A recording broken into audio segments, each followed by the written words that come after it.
रामपुर नाम के गांव में शांता और अनामिका सास बहू रहा करती थी। अनामिका के पति रमेश किसान का काम करता था। घर पे ही सास बहू बातचीत करती थी और अपना इस तरह से समय बिताती थी।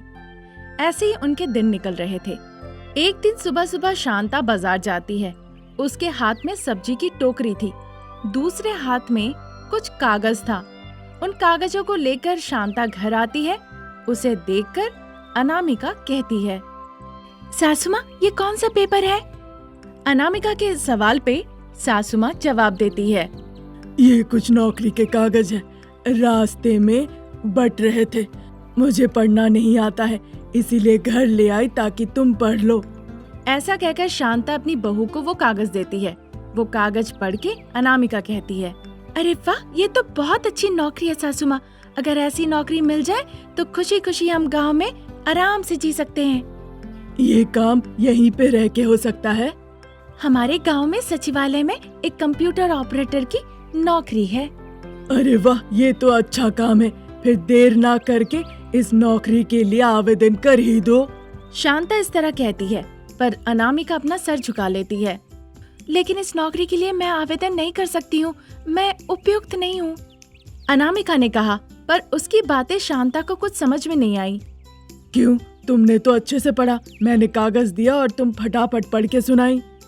अरे सासू माँ, वैसा नहीं, पढ़ाई लिखाई करने से ही सबको नौकरी नहीं मिल सकती।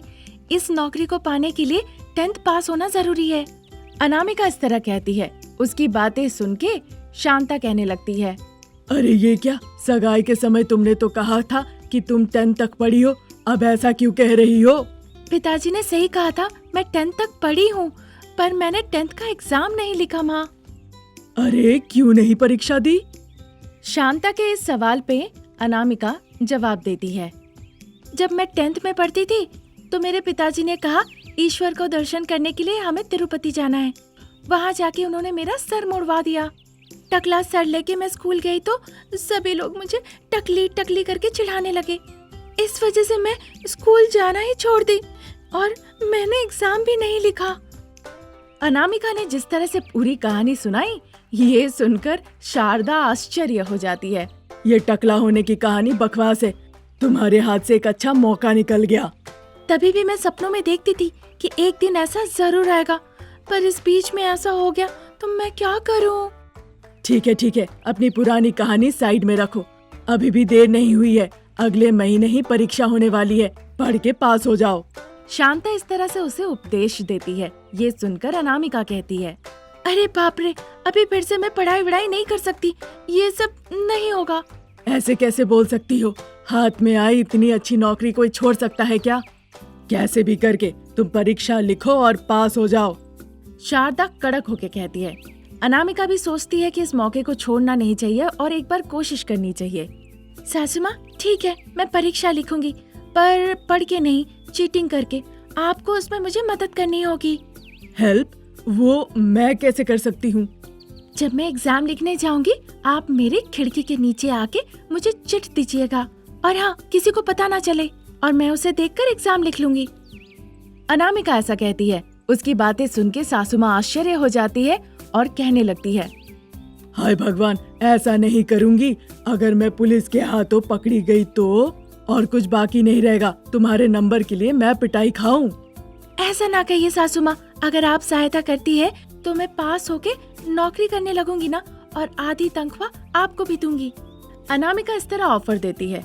अनामिका का ऑफर सुन के अपने तकलीफों के दिन के बारे में सोच के शारदा उसकी बातों पर तैयार हो जाती है। अब सासू माँ के पास कोई चारा भी नहीं था, इसीलिए एग्जाम में चीटिंग करके लिखने के लिए पूरी तैयारी कर लेते हैं वो। कुछ दिन निकल जाता है। अनामिका एग्जाम लिखने के लिए अप्लाई कर देती है। एग्जाम का टाइम भी आ जाता है। एग्जाम से पहले वाली रात अनामिका किताब से सारे पन्ने फाड़ के कहती है, सासू माँ, मैं एग्जामिनेशन हॉल में बैठूंगी और मैं टीचर पे ध्यान रखूंगी। आप रूम के बगल वाले दीवार में चढ़ के तैयार रहिएगा। मैं सही वक्त देख के जोर से चीखूंगी। अब सारे चिट्स मेरे तरफ फेंक दीजिएगा, अनामिका कहती है। उसकी बातें सुन के शांता डरते हुए कहती है, मुझे बहुत डर लग रहा है, भगवान तुम्हें बचाए। ओफो, कुछ नहीं होगा सासू माँ, आप इतना चिंता ना कीजिए, अनामिका धैर्य रखने कहती है। अगले दिन अनामिका परीक्षा लिखने के लिए जाती है। अनामिका सही वक्त के इंतजार में थी और फिर जोर से चीखती है। आवाज सुन के नीचे शांता कहने लगती है, लगता है बहू ने छींका। ये सोचकर कि बहू ने छींका, शांता दीवार से चढ़ के ऊपर में चिट फेंक देती है। फिर किसी को कानो कान खबर ना होने देके अनामिका जल्दी से एग्जाम लिखती है और फिर बाहर निकल आती है। इस तरह वो प्रथम एग्जाम सफलतापूर्वक पार कर लेती है और देखते देखते 5 परीक्षाएं भी उसकी पूरी हो जाती है। उस दिन उसकी आखिरी परीक्षा थी। शुक्र है ये आखिरी परीक्षा है, अगर ये अच्छे से निकल गया तो मेरे ऊपर ये टॉर्चर खत्म हो जाएगा। ध्यान से लिखकर निकल आना।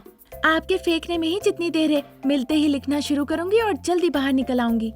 ऐसा कहकर अनामिका अंदर चली जाती है।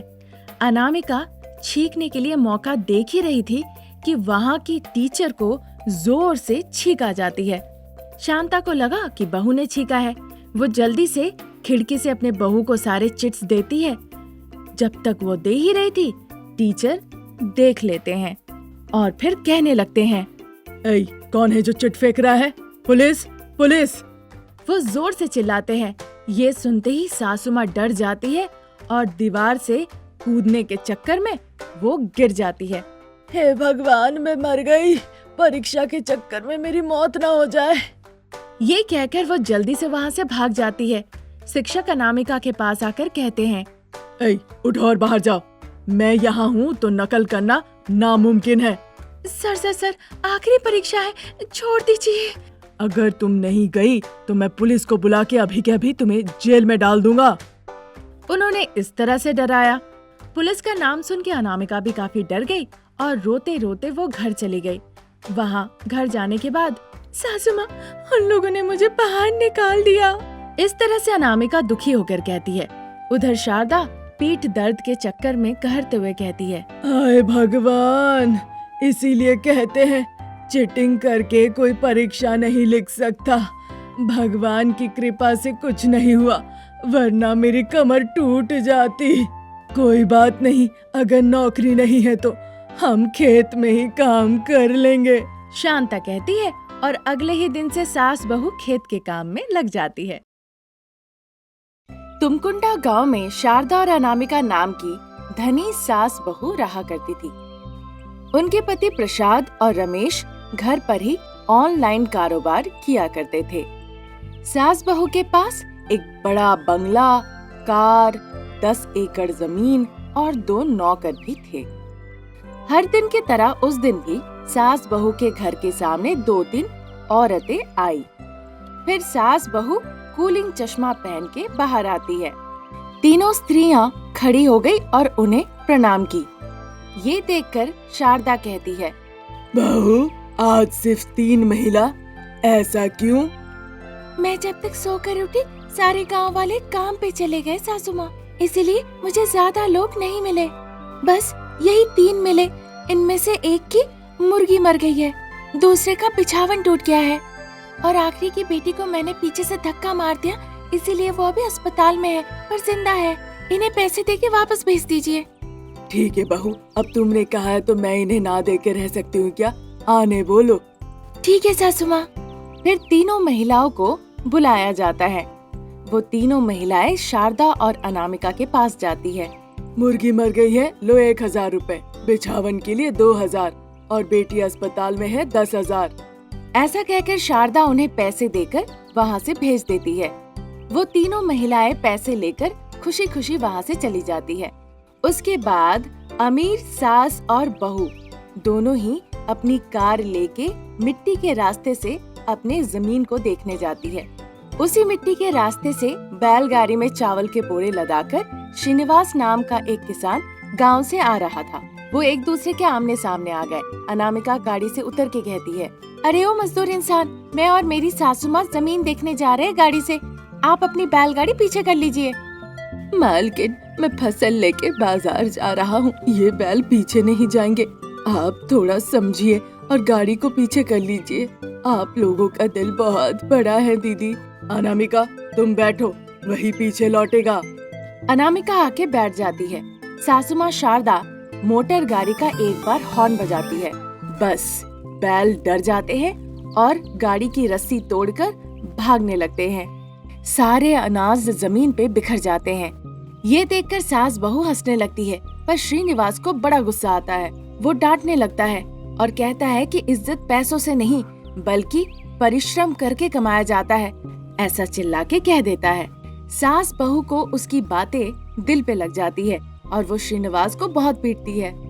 श्रीनिवास, हमारे पास 10 एकड़ जमीन है, वहाँ तरह तरह की फसल उगाऊंगी। तुम सब जितना उपज करते हो उससे ज्यादा करूंगी, देखो। इस तरह वो चुनौती देती है और वहाँ से कार में सवार होके कुएं के पास आके रुकती है। फिर शारदा कार से नीचे उतर के आती है और बहू कार में टिककर वहीं पे खड़ी हो जाती है। राजा नाम का एक ठेकेदार मजदूर वो आ रहा था। वो उन दोनों को देखता है। नमस्ते मैडम, आप यहाँ इस तरह?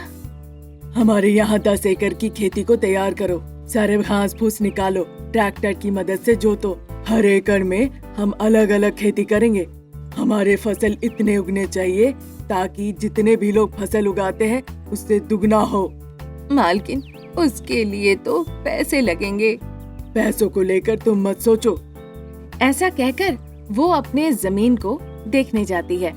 ऐसे ही कुछ दिन निकल जाते हैं। सासू माँ और बहू रानी अपने एकड़ों के जमीन पर बहुत खर्च करते हैं टमाटर की खेती के लिए।